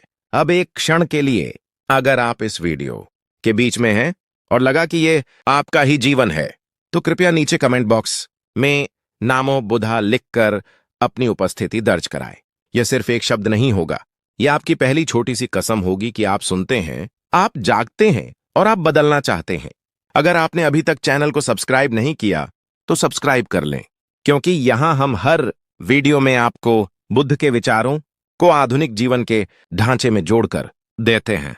वीडियो को लाइक और शेयर करना न भूलें। यह न सिर्फ चैनल की मदद करता है, बल्कि आपकी प्रियजनों तक भी यह संदेश पहुंचता है जिनकी उन्हें जरूरत है। और हां, अगर आप वास्तव में इस काम को और गहरा सपोर्ट देना चाहते हैं, तो हमारे सुपर थैंक्स और मेंबरशिप ऑप्शन पर विचार करें। आपकी छोटी सी मदद हमें और भी अच्छे कंटेंट बनाने के लिए प्रेरित करती है। मेंबर बनने पर आपको एक्सक्लूसिव लाइव सत्र, प्रीमियम मेडिटेशन, गाइड्स और हर महीने की विशेष क्लासेस मिलेंगी। और यह सब इसलिए है ताकि आप सिर्फ देखने वाले न रहें, बल्कि जीवन बदलने वाले बने। मैं समझता हूं कि पर्सनल परिवर्तन आसान नहीं होता, पर जैसा अनिकेत ने देखा, मेहनत की एक छोटी सी मुस्कान भी आपके पूरे सफर को बदल सकती है। बुद्ध कहते थे, आप स्वयं अपना शरण हो, आप स्वयं अपना साथी हो। और यही संदेश हमें सिखाता है कि किस्मत को दोष मत दो, बल्कि अपने कर्मों को परखो और उन्हें सुधारो। हर दिन उठो, एक छोटा लक्ष्य रखो, उसे पूरा करो और फिर अगला लक्ष्य चुनो। इस क्रमिक अभ्यास से आपका जीवन स्वतः बदल जाएगा। और यदि आप चाहते हैं कि मैं आपके लिए इस यात्रा के लिए एक छोटा सा 30 दिन योजना बनाकर दूं, हर दिन क्या करना है, किस तरह से अभ्यास करना है, तो नीचे कमेंट में स्पष्ट लिखिए। मैं उसे अगले वीडियो में पब्लिश कर दूंगा।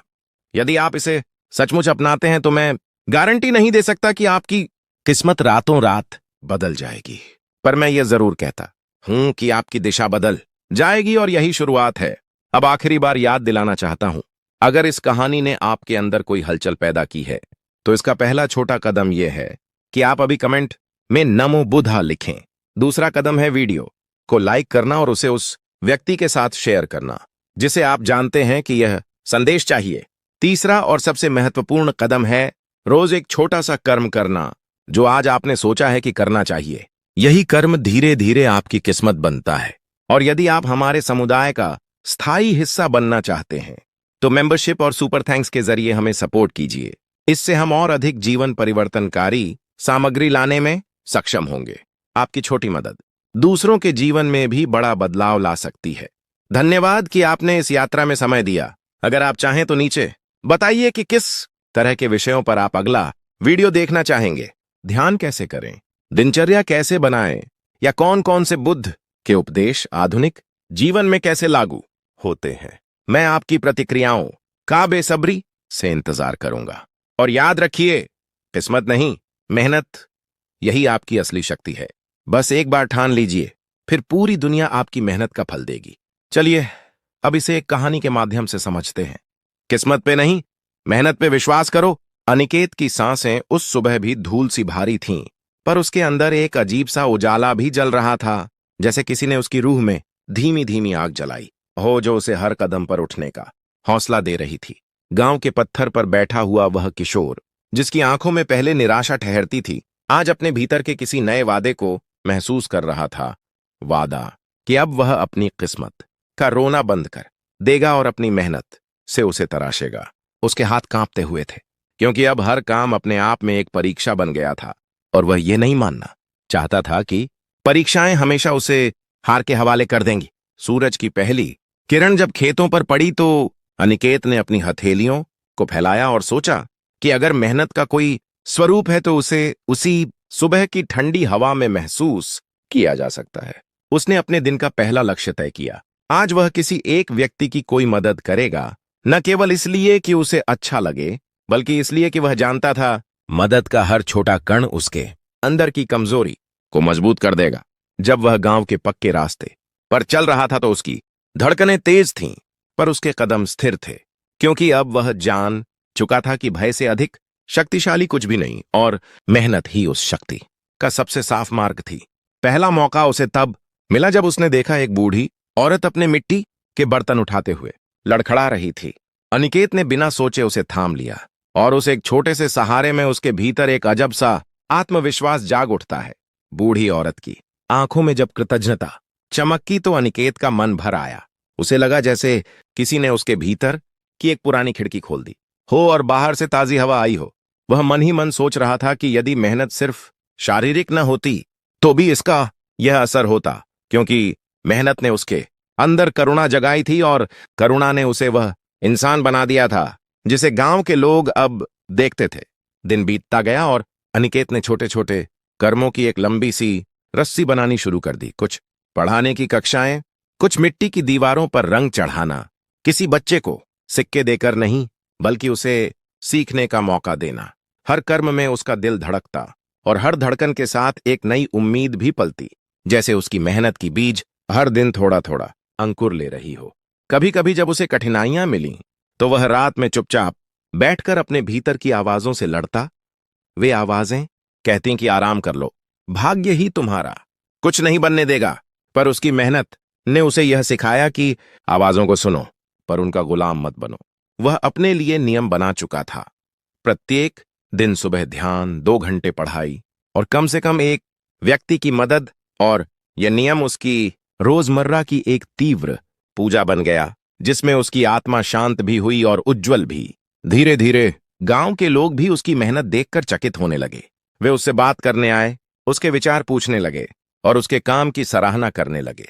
और यह सराहना अनिकेत के लिए किसी इनाम से कम न थी, क्योंकि उसे अब महसूस हुआ कि मेहनत का फल केवल व्यक्तिगत नहीं होता बल्कि सामूहिक रूप से भी खिलता है। एक दिन उसने अपने छोटे से पुस्तकालय में एक नया पाठ्यक्रम शुरू किया, बचपन से पढ़ने से वंचित उन लोगों के लिए जो जीवन में कुछ नया सीखना चाहते थे। और पहली कक्षा में जब केवल 2 लोग आए थे तो उसे लगा कि शायद कर्म ही कमजोर पड़ रहा है, पर उसके अंदर की आवाज ने कहा, शुरू हो चुका है, बस धैर्य रख। वह हर पाठ के बाद उन 2 लोगों के चेहरे पर नए रंग देखते, उनकी आंखों में ज्ञान की चमक, उनके शब्दों में आत्मनिर्भरता की झलक, और अनिकेत जान गया कि मेहनत के छोटे छोटे अनुदान ही किसी समाज का असली इलाज हैं। उसने कभी भी यह नहीं सोचा कि यह संघर्ष आसान होगा, पर उसने यह तय कर लिया कि मुश्किलों का अर्थ उसकी रुकावट नहीं बल्कि उसकी परीक्षा है, और हर परीक्षा ने उसे भीतर से मजबूत किया। कभी कभी जब बारिश की हल्की बूंदें खेतों की मिट्टी में मिलकर कुछ नई खुशबू छोड़ती तो अनिकेत अपने आप से बोलता कि मुश्किलें भी कुछ ऐसे ही हैं, पहले कठोर फिर सौम्य, और उनसे निकलकर जो बचता है वही असली जीवन है। रातों में जब वह घर के छत पर लेटकर तारों को देखता तो उसकी आंखों में थकान और संतोष का एक अजीब मेल होता। थकान इसलिए कि दिन मेहनत से भरा था, और संतोष इसलिए कि मेहनत ने उसे आज कुछ नया सिखाया था।